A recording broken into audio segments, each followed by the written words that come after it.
하나님의 은혜와 사랑과 평강이 오늘 하루도 충만하기를 주의 이름으로 축복합니다. 절기는 하나님의 절기입니다. 하나님의 은혜에 감사하는 절기이며 하나님의 약속이 지금도 성취되고 있음을 기억하고 붙들기 위한 날입니다.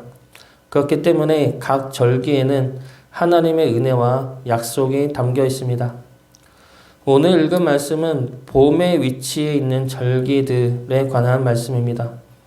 봄에 위치한 절기들은 먼저 유월절과 무교절이 있고 그리고 초실절이 있고 칠칠절이 있습니다.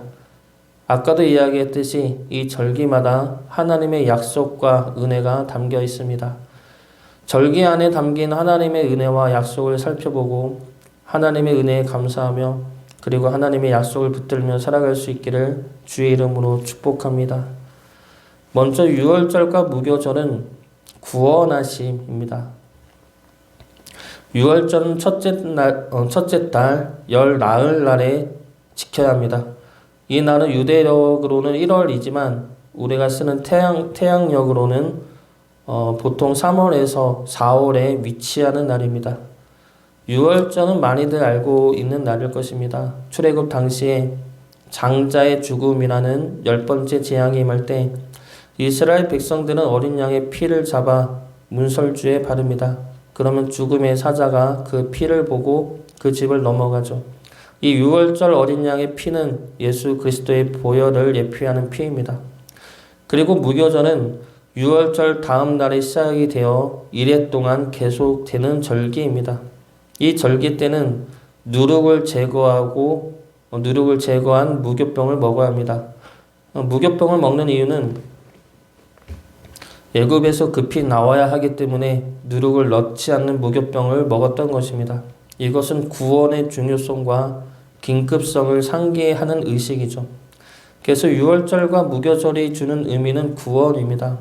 이 의미와 약속대로 하나님은 애굽에서 어린 양의 피로 이스라엘 백성들을 구원해 내셨듯이 주님의 십자가 보혈로 우리를 죽음에서 구원하셨습니다. 그러므로 절기를 통해 주신 하나님의 약속을 하나님 스스로 성취해 내신 것입니다. 하나님이 주님을 통해 우리를 구원하셨다는 것을 많이 들었고 또 많이 알고 있어서 또다시 반복해서 말하지는 않겠지만 반드시 기억하고 감사로 매일같이 고백되어질 복음이고 은혜임은 잊지 말아야 할 것입니다. 그리고 더불어 이 절기를 통해 우리가 기억해야 할 것은 하나님은 하나님의 약속을 지켜내신다는 사실입니다. 하나님은 스스로 하신 말씀을 스스로 지켜내십니다.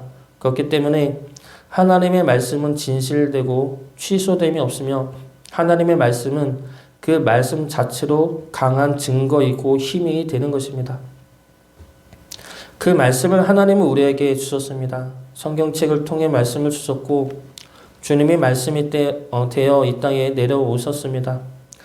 그렇다면 우리는 이 말씀을 믿고 붙들어야 할 것입니다. 이미 하나님께서 하나님의 말씀이 진리임을 수도 없이 증명해 내셨다면 이제 그 말씀을 믿는 것은 우리의 선택이고 결단이어야 한다는 것이죠. 세상적으로 현실적으로 믿을 수 없고 믿기지 않고 믿지 말라는 소리들 가운데서도 우리는 하나님의 말씀을 믿어야 합니다. 우리도 자녀들한테 한 말은 되도록 지키려 노력을 하죠. 지킬 수 없는 말은 아예 하지 않으려 합니다. 괜히 말을 했다가 지키지 못하면 우리 입장도 난처해지고 아이를 교육에도 안 좋기 때문에 약속을 할 때 할 수 있는 약속만 하고 그리고 되도록 그 약속을 지키려 합니다. 하물며 인간된 우리들도 그렇게 하는데 하나님께서 자신의 말을 지키지 않겠습니까? 그리고 스스로 지킬 수 없는 말을 하나님이 하시겠습니까? 우리 눈으로 보기에는 하나님의 말씀이 의심이 되지만 하나님의 입장에서는 하나님의 능력 안에서는 충분히 하실 수 있기 때문에 하신 말씀입니다. 그러므로 하나님의 말씀은 하나님 스스로의 입장을 위해서도 그리고 하나님의 능력 안에서도 분명히 이루어질 말씀이고 이루어진 말씀입니다. 그 말씀을 믿고 따라가시기 바랍니다. 하나님의 말씀대로 우리를 구원하셨듯이 하나님의 말씀대로 우리를 복의 길로 이끌어 가실 것입니다. 그 말씀을 믿고 따라감으로 주의 복된 길을 걸어가는 주의 자녀 되시기를 주의 이름으로 축복합니다. 두 번째로 볼 절기는 초실절입니다. 초실절은 하나님의 것이라는 고백이죠. 초실절은 첫 열매를 드리는 절기인데 날짜는 안식일 이튿날에 드려지는 절기입니다. 11절 말씀 보겠습니다.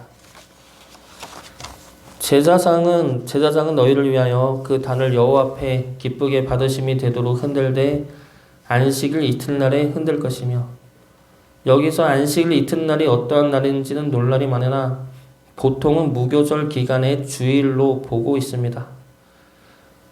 초실절은 첫 열매를 하나님에게 드림으로 우리의 모든 것이 하나님의 것임을 고백하고 감사하는 절기입니다. 그리고 이 절기는 신약에 와서 예수님의 부활로 성취가 됩니다. 고린도후서 15장 20절부터 22절까지의 말씀입니다. 그러나 이제 그리스도께서 죽은 자 가운데서 다시 살아나사 잠자는 자들의 첫 열매가 되셨도다.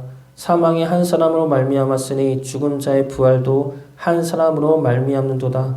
아담 안에서 모든 사람이 죽은 것 같이 그리스도 안에서 모든 사람이 삶을 얻으리라. 예수님이 잠자는 자들의 첫 열매가 되셨습니다. 부활하심으로 첫 열매가 되신 것이죠. 첫 열매는 그 뒤로 수많은 열매가 열리게 될 것임을 증거하는 열매입니다. 주님이 부활의 첫 열매가 되셨다는 것은 주님을 이어서 수많은 자들이 부활의 열매를 맺게 될 것을 증거하는 말씀입니다. 그리고 그 열매들이 우리에게 주어진 부활이고 생명인 것입니다. 그래서 초실절은 우리에게 주어지는 부활에 관한 믿음과 감사의 고백인 것입니다. 열매는 기쁨이고 축복이죠. 그리고 열매는 생명이고 부활입니다. 그래서 열매는 소망이 되는 것이죠. 우리는 이 땅에서 죽음을 맞이해야 합니다. 몇 년 전에 저의 외할아버지가 돌아가셨습니다. 누군가 가까운 사람이 돌아가시면 그분과 보낸 지난 세월이 생각이 나고 그분의 하시는 행동과 말씀이 생각이 나고 그분에게 제대로 하지 못한 내 부족함이 생각나는 것 같습니다.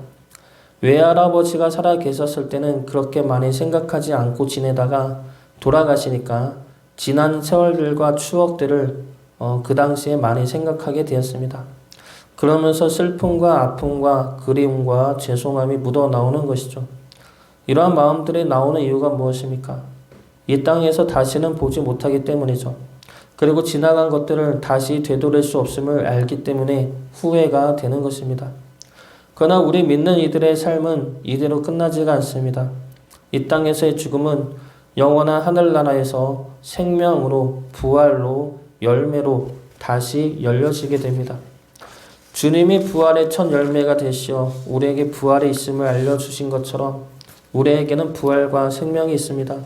그러므로 우리가 이 땅에서 소망을 품고 하나님의 말씀을 따라 살아가야 할 이유와 힘이 생기는 것입니다. 고린도 후서 15장 42절부터 44절까지 말씀입니다. 죽은 자의 부활도 그와 같으니 썩을 것으로 심고 썩지 아니할 것으로 다시 살아나며 욕된 것으로 심고 영광스러운 것으로 다시 살아나며 약한 것으로 심고 강한 것으로 다시 살아나며 육의 몸으로 심고 신령한 몸으로 다시 살아나나니 육의 몸이 있은즉 또 영의 몸도 있느니라. 우리의 몸은 비록 이 땅에 썩을 것으로 심겨지지만 우리의 몸은 죽지 않고 다시 살아나 영광스러운 영의 몸으로 하나님과 함께 할 줄로 믿습니다. 그러한 소망으로 주의 말씀을 지키며 살아가시기를 주의 이름으로 축복합니다. 마지막으로 나오는 절기는 77절입니다. 77절은 이름이 많죠. 첫 이삭을 바친 후 7주가 지났을 때 지키는 절기라 77절이라 하고 50일째 되는 날이기 때문에 오순절이라고도 합니다. 그리고 첫 열매를 바치는 절기이기 때문에 맥추절이라고도 합니다. 이 절기에는 열매에 대한 감사이면서 시내산에서 율법을 받은 날을 기념하는 절기이기도 합니다. 시내산에서 율법을 받았다는 것은 이스라엘 백성들이 하나님의 백성이 되는 언약을 체결한 것을 의미합니다. 그러므로 이스라엘 백성들이 비로소 하나님의 백성이 된 날, 그날이 77절이죠. 이 77절은 오순절이라고도 했습니다. 신약에 오면 이 오순절 날에 무슨 사건이 일어납니까? 성령 강림 사건이 일어납니다. 그래서 오순절은 성령 강림절입니다. 성령님이 강림하셨다는 것은 이 땅에 교회가 생겨났다는 것이죠. 성령님이 오셔서 믿는 주의 자녀들을 부르시고 교회로 세우시고 그 교회가 새로운 하나님의 나라요 하나님의 백성이 되었음을 선포한 사건이 이 성령 강림 사건입니다. 그래서 77절은 우리가 하나님의 백성으로 부름받은 날인 것입니다. 우리는 하나님의 백성들이죠. 하나님이 우리를 하나님의 백성으로 삼아주셨다는 것은 우리를 통치하고 다스리시고 우리를 보호하시고 책임지시겠다는 말씀입니다. 나는 너희의 하나님이라는 말씀과 약속 안에는 우리를 향한 책임과 보호가 들어가 있는 것입니다. 그러므로 우리 역시 하나님을 의지하고 하나님을 믿어야 합니다. 하나님이 우리의 하나님이 되어 우리를 다스리고 보호할 수 있도록 우리 또한 하나님을 믿고 의지하여야 한다는 것이죠. 그래야 우리가 하나님의 온전한 통치 아래서 참된 평안과 행복을 누릴 수 있게 되는 것입니다. 하나님이 우리의 하나님 되십니다. 이 약속 자체가 우리에게 힘이 되고 평안이 될 줄로 믿습니다. 우리의 하나님이 되신다는 그 말씀을 힘입어 하나님의 백성으로서 이 세상을 담대하게 살아갈 수 있기를 주의 이름으로 축복합니다.